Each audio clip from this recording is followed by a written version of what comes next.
The twin suns of Theraxa glowed softly over the royal palace. A wide crowd had gathered in the garden outside, waiting to hear the queen speak. Her tall golden form stood on the balcony, shining under the purple sky. She raised one hand, and the crowd grew silent. Corporal Dean Ryder, a human guard, stood behind her with the royal detail. He had served on Theraxa for 5 years, one of the first humans accepted into the Queen's elite royal guard. He was proud but careful. This was not Earth. Every movement mattered. The Queen Tiva of the House Siren spoke in a calm, echoing voice. Her words translated into many languages through hidden speakers. The crowd listened with respect. She was talking about peace, about joining Earth in a new trade pact. Dean's earpiece repeated her speech in English, but he could already understand. Most of it, he had studied hard. Suddenly her words stopped. Dean looked up. The Queen had paused mid-sentence. Her golden eyes widened. She clutched her chest, gasping. The guards around her reacted too slowly. She fell forward. Without thinking, Dean rushed toward her, caught her just before she hit the ground. "Get the medic," someone shouted in Theraxian. Dean knelt with the Queen in his arms. Skin was cold, her breathing weak. Her golden robes shimmered strangely, like they were losing power. Her lips moved. Dean leaned closer. The light beneath.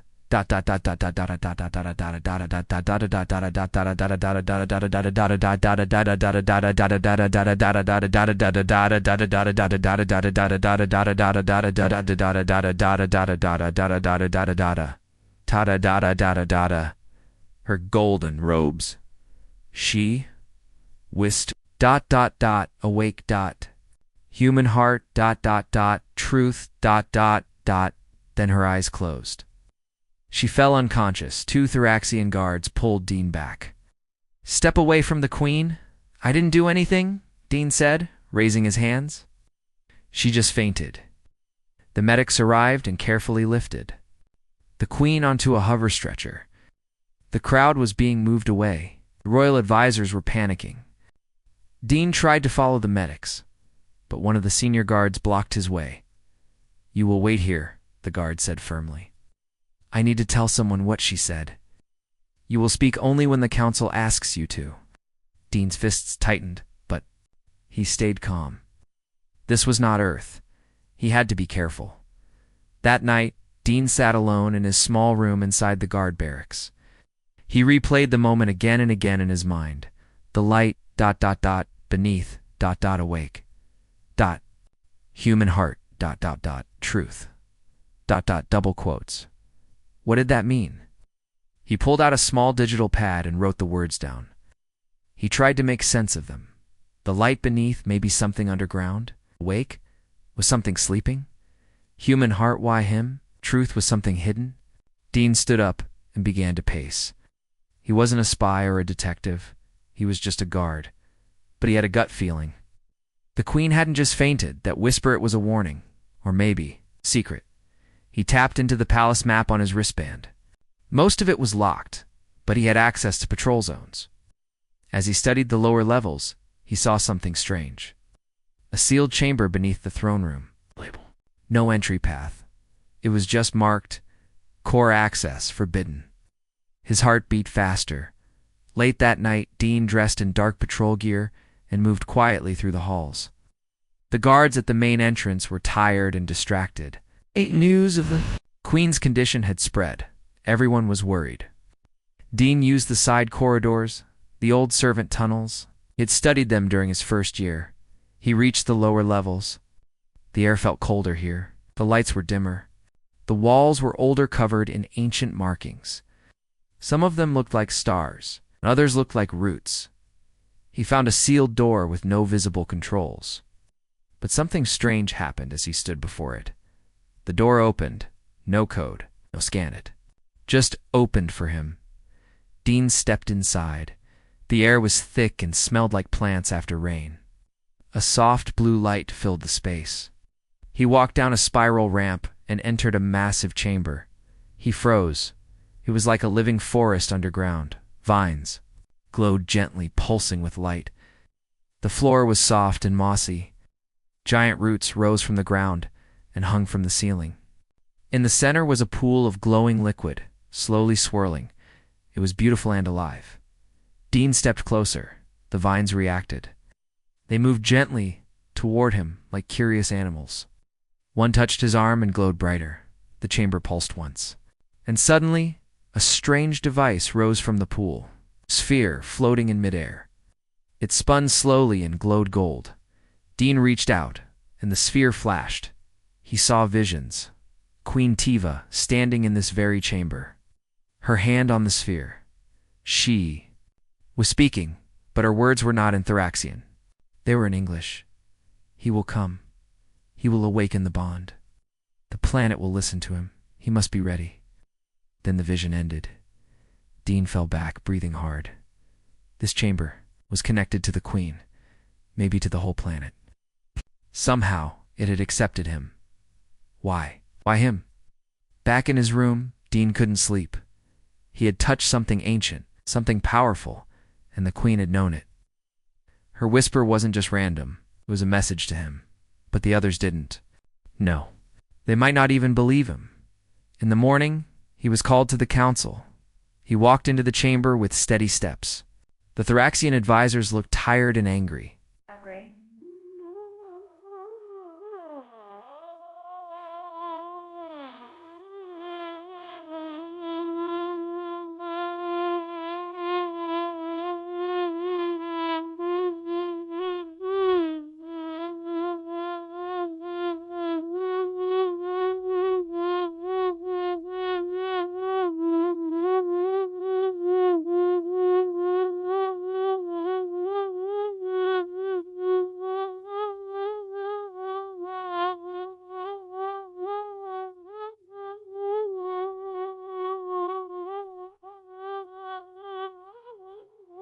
You were the last person to touch the Queen before she collapsed.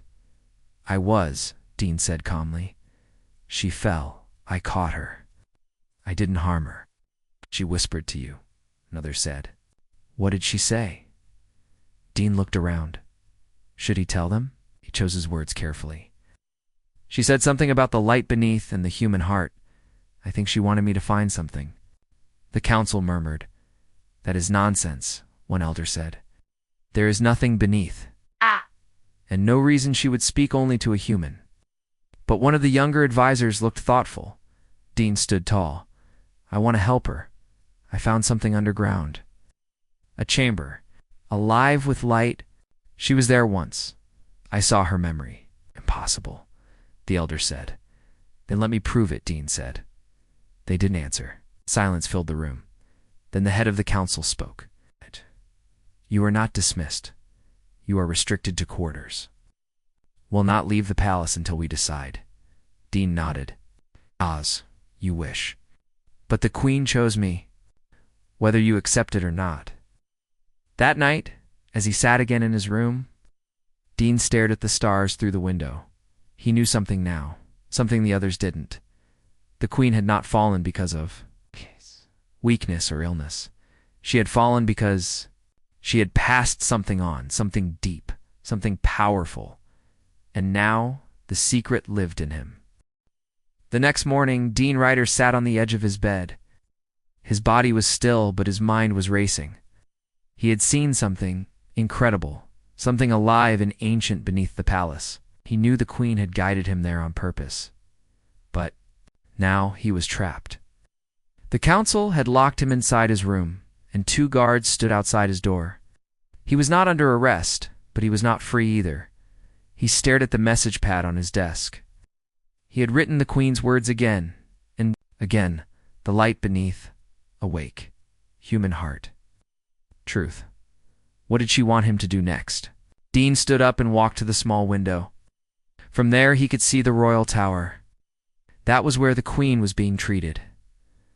No one had shared her condition since the collapse. Rumors spread fast in the palace, but no one knew the truth. Suddenly, his wristband blinked. A message appeared. Back door. No cameras. 2 minutes. There was no name. Just a direction. Storage Hall 3B. Dean's heart jumped. He didn't know who sent it, but it was his only chance. Dean moved quickly. The guards outside his door were Thoraxians, taller and heavier than him. But humans were fast, quiet. He waited for a loud sound in the hallway, a food cart rolling by. As it passed, Dean opened the vent behind his bed. He had discovered it during a boring inspection week. The vent was tight, but it led to the old servant hallways. He crawled through, was careful not to make noise. 10 minutes later, he dropped into a dusty corner of Storage Hall 3BA figure was waiting. It was Galtha Queen's old advisor. A thin, wrinkled Thoraxian with green markings on his face. His long fingers tapped nervously on his staff. "I thought you'd be slower," Gal said. Dean stood up, brushing off his clothes. "You sent the message?" Gal nodded. "Heard about your visit to the lower chamber. You saw it, didn't you?" Dean looked around. No one else was nearby. "Yes, I saw it. I touched it." Gal's eyes widened. "And it didn't hurt you?" Dot responded to me. "It showed me visions. The Queen was there in one of them." Gal stepped closer. "Then it's true. The prophecy may be real." Dean frowned. "Prophecy, yes," Gal said. "Old legend, forgotten by most. It says, when the bond breaks and the Queen falls, one knot of Thoraxa shall awaken the heart. The truth will rise through the one with a burning soul." Dean blinked. "You think that's me?" Gal smiled slightly. "You are the only human the Queen trusted enough to keep close. And now, the Queen is fading, and the planet is shaking." "Shaking?" Dean asked. "Small tremors. The palace gardens have stopped blooming. Lights flicker, machines slow. The planet's bond with the Queen is weakening." Dean felt a chill in his spine. "So the Queen's life is connected to the planet?" Gal nodded. "Yes, the Queen is not just a ruler. She is a bridge between the people and the planet's heart. But now, the bond is broken, and something must take its place." Dean looked down at his hand. It still tingled from the chamber's touch. "Why me?" he whispered. "Maybe because you are different," Gal said. "Or maybe because the planet has chosen you." Led Dean through more old tunnels. They passed glowing stones and deep roots growing through cracks in the walls. The deeper they went, the warmer it became. They stopped in front of a stone door. Gal placed his hand on the surface, and strange symbols lit up. The door opened. Inside was the chamber again. It was more active this time. The glowing vines pulsed faster. The air buzzed with energy. The pool in the center swirled like a storm. Dean stepped forward. The vines moved toward him again. They brushed. Against his arms and chest, the golden sphere rose once more. It hovered above the pool. Dean touched it. This time the vision was stronger. He saw the Queen, again but younger. She was training with a group of elders. They stood in the same chamber. A voice spoke. "Each Queen is chosen not just by blood, but by bond. The heart of the planet chooses her, and she maintains the balance." The vision changed. The Queen was standing before Earth diplomats. Dean saw himself in the background. He looked younger, nervous in his guard uniform. Then the Queen turned. Toward the vision, she spoke directly to Dean. "You will be ready when I am not. You will walk where we cannot. The heart will open only for you." The vision faded. Dean stood there. Frozen, the chamber knew him. The Queen had planned this. He turned to Gal. She knew. "She prepared me for this." Gal nodded. "The Queen always saw beyond others. She trusted you." Dean looked around. "So what do I do now?" "You must return," Gal said. "The council won't believe this unless they see it. But if you try to speak, they may silence you again." Dean clenched his fists. "Then I need to show them." Back in the palace, Dean and Gal slipped through the servant halls until they reached the council chambers. The doors were closed, but Gal knocked loudly. The guards opened them. "This area is restricted. I have proof," Dean said loudly. "Let me speak." Inside, the council turned in surprise. Some stood angry. Others just looked tired. One of them, Elder Saurian, walked forward. "You disobeyed orders. You were confined." Dean didn't back away. "I found the chamber again. I saw the Queen's visions. She chose me. Laughter came from the left side of the room. A human, chosen by the planet. A noble scoffed. Dean stepped forward. Then let me prove it. Come with me. The council followed, some unwillingly. But curiosity won. Gaul led them all through the old tunnels to the chamber as they entered. The room reacted. The vines lit up. The pool glowed. The sphere rose again. Dean stepped toward it. This time, he didn't hesitate. He placed his hand on the surface. A new vision appeared.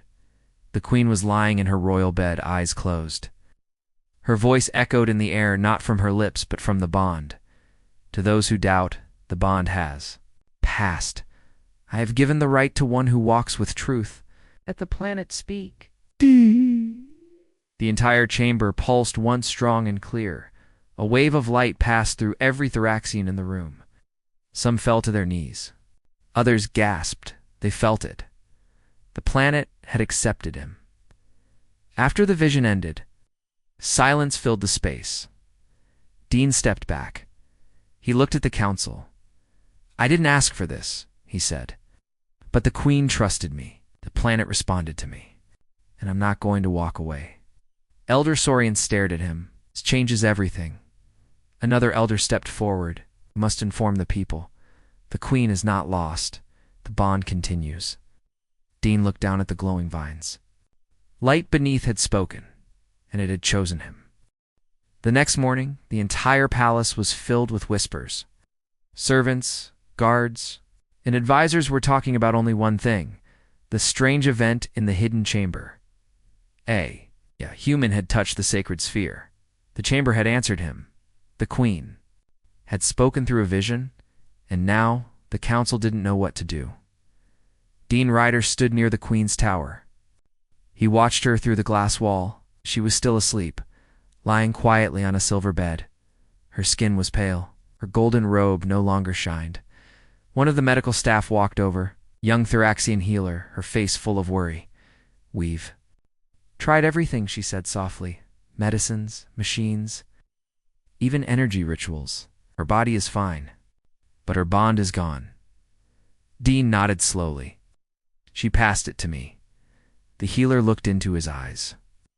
Then you are the only one who can wake her. Dean turned to leave. He didn't feel like a hero. Felt lost. Outside the tower, Elder Saurian waited with 2 guards. The council is still divided, Saurian said. Some believe you. Some fear you. Dean crossed his arms. I didn't ask for this. I'm just doing what the queen told me. She didn't tell you. She chose you, Saurian corrected. That is much bigger than orders. Dean looked. Up at the sky, the twin suns were hidden behind gray clouds. The planet felt heavy. The air had changed since the queen collapsed. I need answers, Dean said. Real answers. Saurian paused, then nodded. There is someone else who may help. Someone even older than me. They took a flyer to the western cliffs of Thoraxa. There, a lonely tower stood against the wind. Inside lived a forgotten scholar, hidden from the world. His name was Elomar. He had once served as an advisor to the queen's mother. Now he lived in silence, reading ancient scrolls and watching the stars. Dean entered the tower alone. The walls were full of moving lights and books, written in strange languages. A tall figure stood near a round window, watching the ocean waves crash below. You are the one, Elomar said without turning. Dean stepped forward. You know who I am? Saw the chamber's light last night.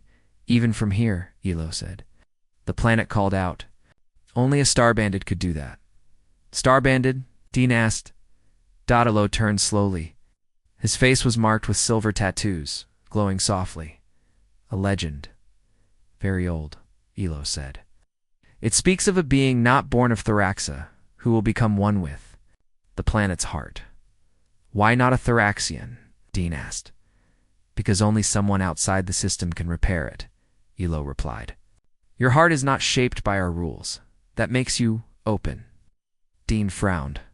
But I don't feel powerful. I just feel confused. Elo smiled gently. That is the first sign of real power. Elomar led Dean to a round platform in the middle of the tower. It glowed as they stepped onto it. "This is the soul mirror," Elo said.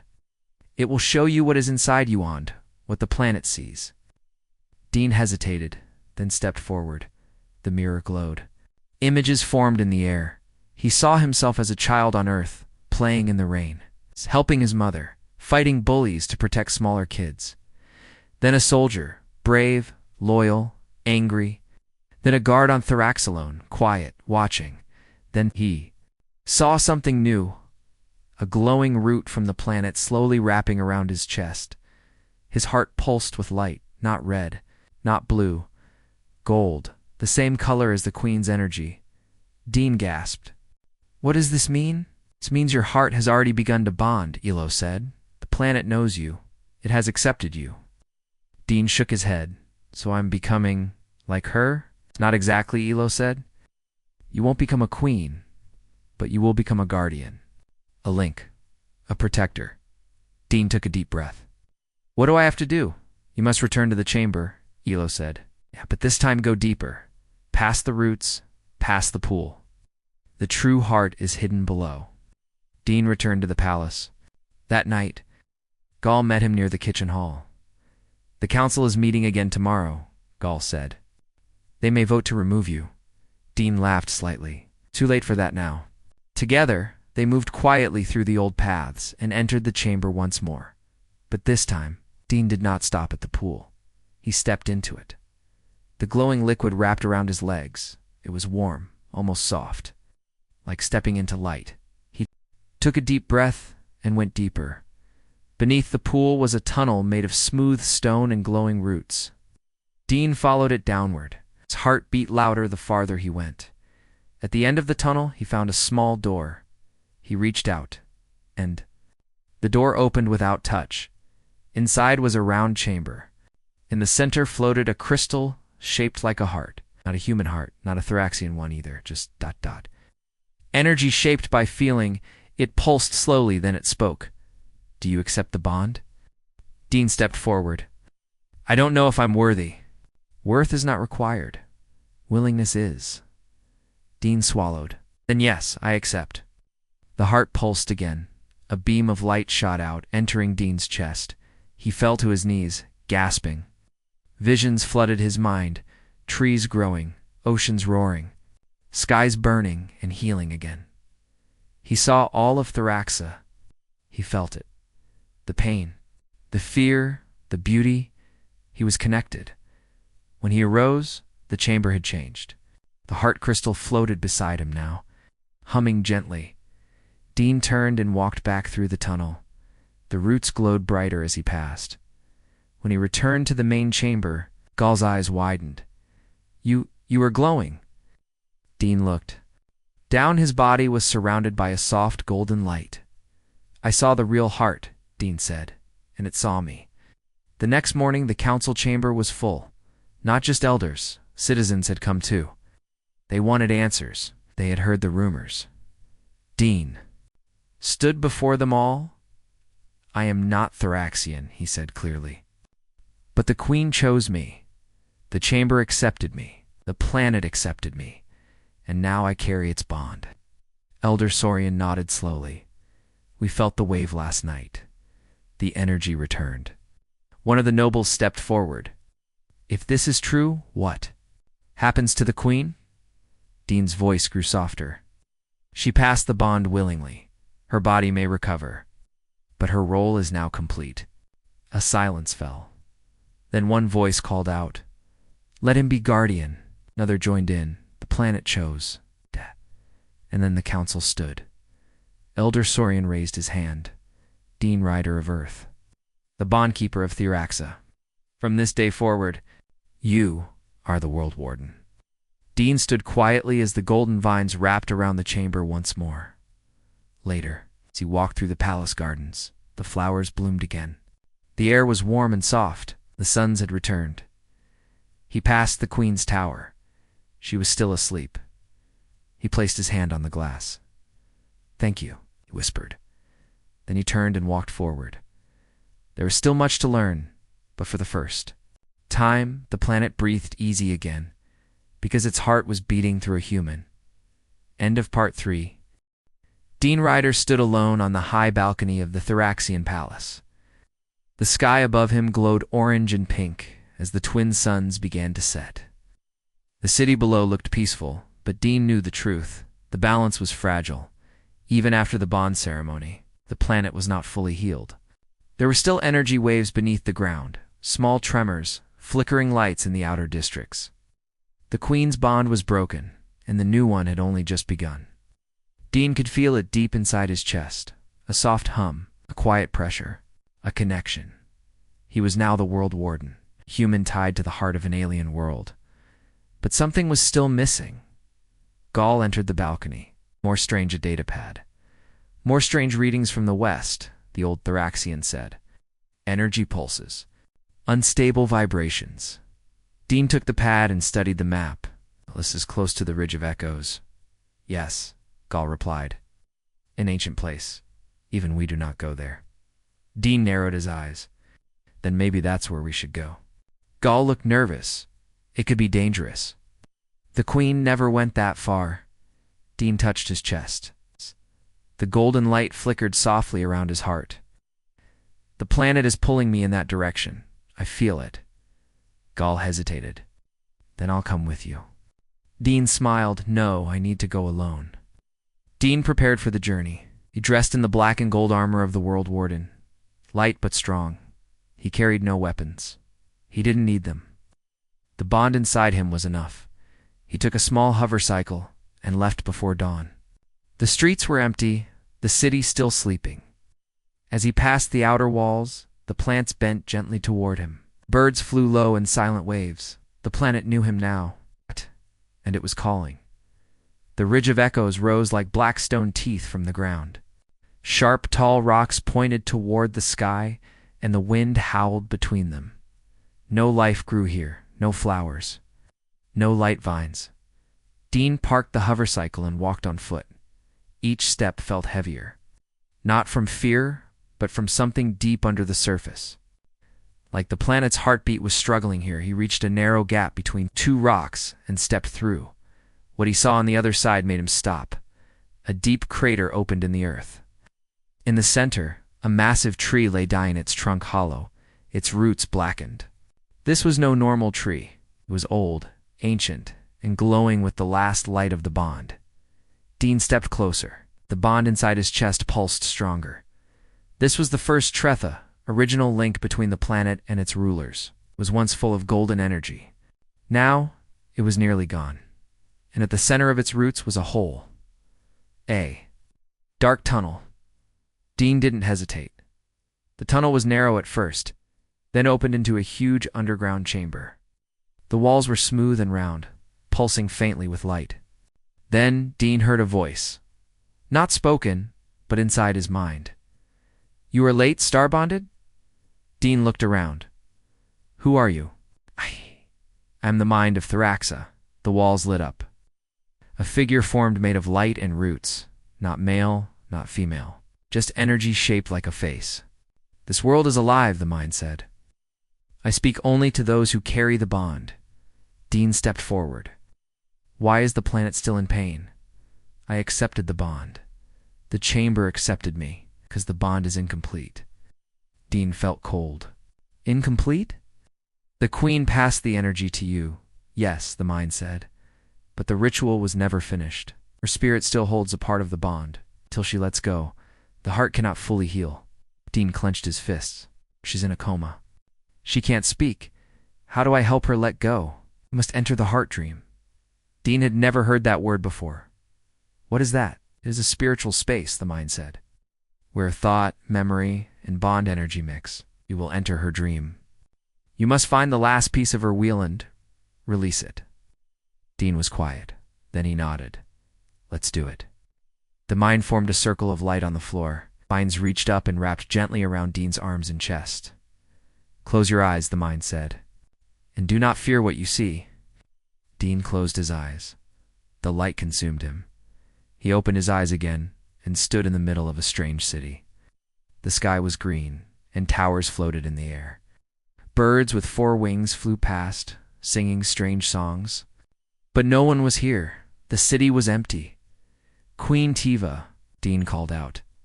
No answer. He walked through the dream city. The buildings shimmered like glass. Ground felt soft, like walking on clouds.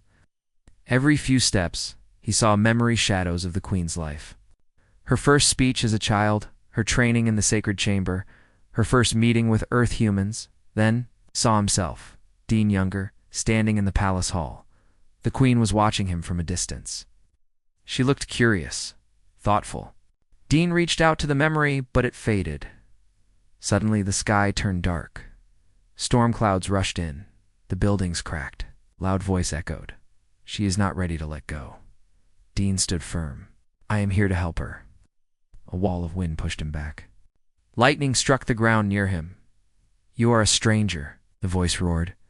A human. This is not your world, Dean shouted back. Maybe not, but she trusted me. The planet trusted me. I won't let her die not in body and not in spirit. The storm paused. Then, slowly, a figure appeared in the air. It was Queen Tiva, but younger, dressed in white, her eyes full of tears. I'm afraid, she whispered. If I let go, what will I become? Dean walked toward her. You'll be remembered. You'll be honored. And the world you love will live on. Tiva looked down.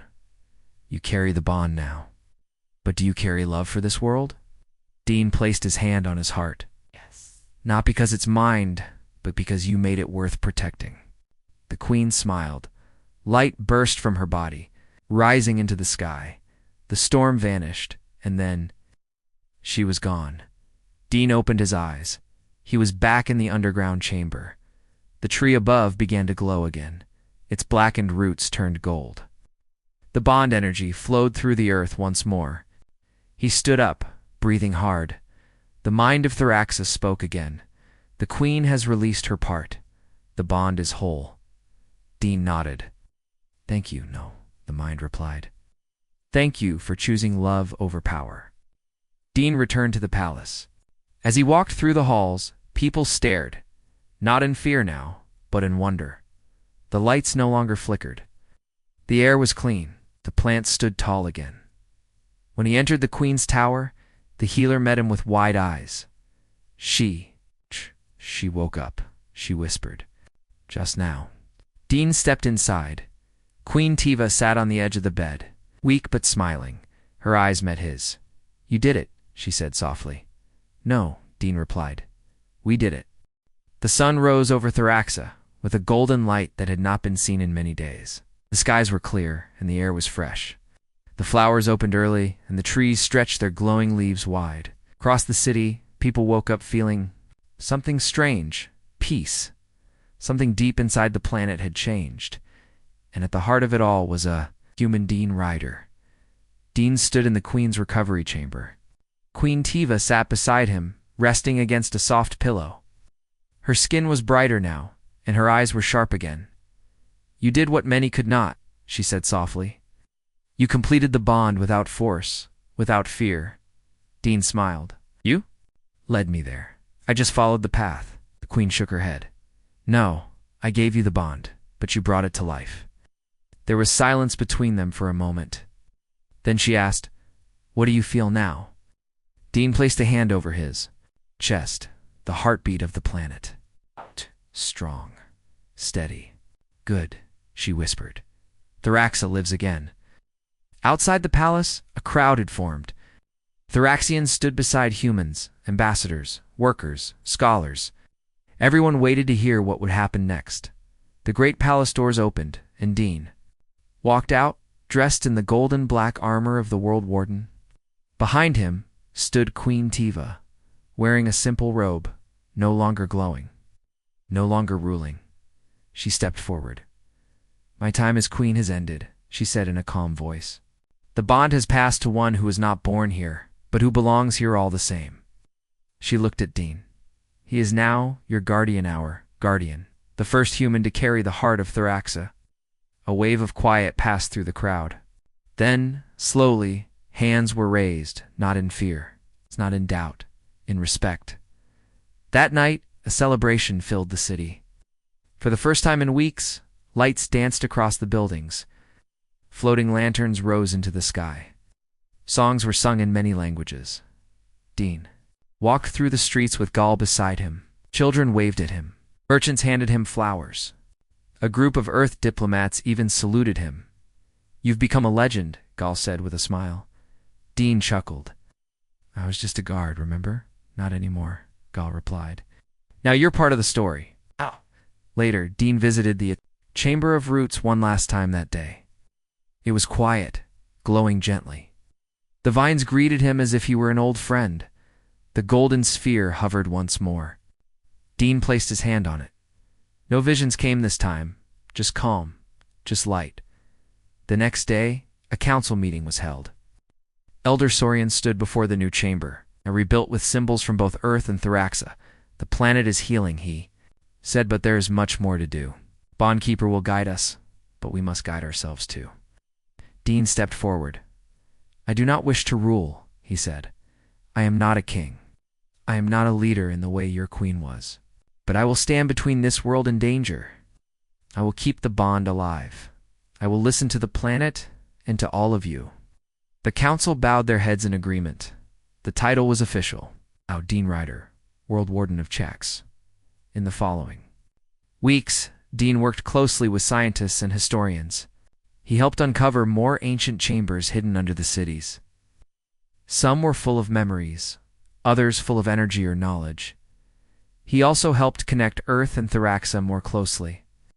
Earth's leaders were surprised when they received a message. Not from a queen, but from a human citizen like them, now trusted with the planet's bond. Earth's answer came fast. "We accept this friendship with honor."